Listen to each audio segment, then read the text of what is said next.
എൻ്റെ പ്രിയപ്പെട്ട പെൺകുട്ടികളെ, നിങ്ങളോടൊരു വാക്ക് പറയട്ടെ.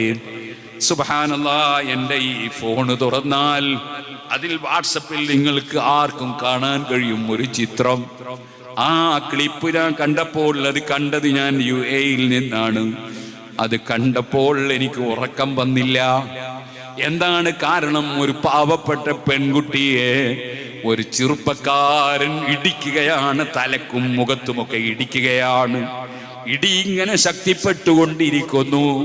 ആ പെൺകുട്ടി നിലവിളിക്കുന്നു, ആരും ഇല്ല.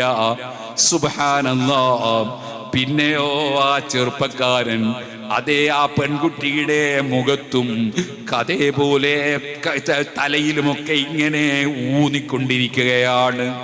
അത് കഴിഞ്ഞ് വീണ്ടും അതാ നന്നായിട്ട് ഇടിക്കുകയാണ്. അങ്ങനെ കുറെ ചെയ്തപ്പോൾ ഈ പെണ്ണ് നിലത്ത് വീട് അല്ലാഹ് അല്ലാഹ് അല്ലാഹ് ഇങ്ങനെ പറയുന്നുണ്ട്. എനിക്കിത് കണ്ടിങ്ങനെ വിഷമിച്ചുകൊണ്ടിരിക്കും. പിന്നെ കാണുന്നത് ആ പെൺകുട്ടിയുടെ 2 കാലും പിണച്ചു വെച്ചിട്ട് ഇവൻ ഒരു തുണിക്കഷ്ണം കൊണ്ടോ മറ്റോ ചുറ്റിക്കെട്ടുകയാണ്. ഇതൊക്കെ കൂടി ഈ പെണ്ണിനെ ഇങ്ങനെ പീഡിപ്പിക്കുന്നത് കണ്ടപ്പോ എനിക്കന്നത്തെ ദിവസം ഉറക്കം തന്നെ വന്നില്ല. പക്ഷേ അത് ഇപ്പോഴും എൻ്റെ ഫോണിലുണ്ട്. ആ ക്ലിപ്പിന്റെ കൂടെ എഴുതി വെച്ചത് എന്താണെന്നറിയോ? സുബ്ഹാനല്ലാഹ്, പോറ്റി വളർത്തിയ ഉമ്മബാപ്പമാരെ വിട്ടിട്ട് അതാ പ്രണയിച്ചുകൊണ്ട് വിവാഹത്തിന് വേണ്ടി വന്ന ചെറുപ്പക്കാരൻ. അതിലൊരു വാചകം കൂടിയുണ്ട്. ആ ചെറുപ്പക്കാരൻ മുസ്ലിം സമുദായത്തിൽപ്പെട്ടവനുമല്ല. ഏത് സമുദായത്തിൽപ്പെട്ടവനാണെങ്കിലും പെൺകുട്ടികളെ പ്രണയിച്ച് കല്യാണം കഴിക്കാൻ വരുന്നവൻ ചതിയനാണ്. പെട്ടുപോകണ്ട. ഈ പെൺകുട്ടി അക്രമം മുഴുവനും ചെയ്യാൻ അവനെന്തേ ധൈര്യം? കാരണം ചോദിക്കാൻ ബാപ്പയില്ല, ഉമ്മയില്ല, അമ്മാമനില്ല, ബാപ്പന്റെ അനുജനില്ല, ജ്യേഷ്ഠനില്ല, കുടുംബക്കാരില്ല, കമ്മറ്റിക്കാരില്ല, ഒരാളും ഇല്ല. കാരണം ഇവളെല്ലാരെയും വിട്ടു ഓടിപ്പോയ പെണ്ണാണ്. അതുകൊണ്ട് തന്നെ ആ പെണ്ണിനെ ആവശ്യത്തിന് ഉപയോഗപ്പെടുത്തിയ ചെറുപ്പക്കാരൻ ചെയ്യുന്ന ക്രൂരമായ മർദ്ദനം കണ്ടപ്പോ മനസ്സ് പൊട്ടിപ്പോയി. എൻ്റെ യുവതികളെ, ചെറുപ്പക്കാരികളെ,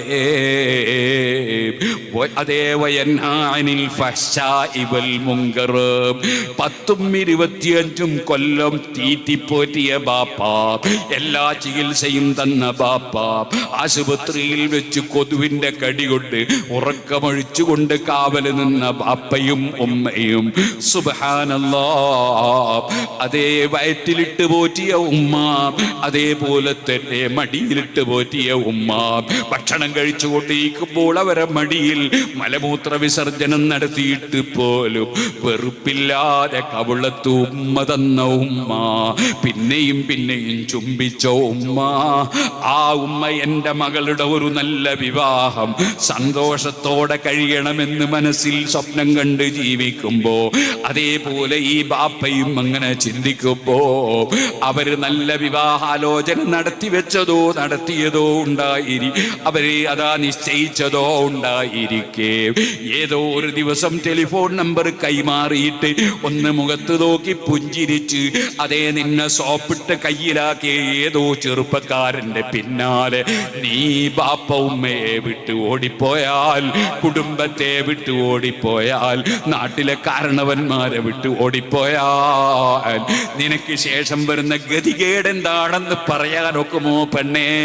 ഒരൽപ്പം ബുദ്ധി വേണ്ടേ ഒരു കാര്യത്തിന് ഇറങ്ങുമ്പോ? ഒരൽപ്പം ചിന്ത വേണ്ടേ ഒരു വിഷയത്തിൽ ഇറങ്ങുമ്പോ? ഇതേപോലെ എൻ്റെ ചെറുപ്പക്കാരെ, ബാപ്പ ഉമ്മയുടെ പൊരുത്തമില്ലാതെ ഇവിടെ ജീവിച്ചിട്ട് എന്താ കാര്യം? ബാപ്പ ഉമ്മയുടെ പൊരുത്തത്തിലല്ലേ റബ്ബിന്റെ പൊരുത്തം.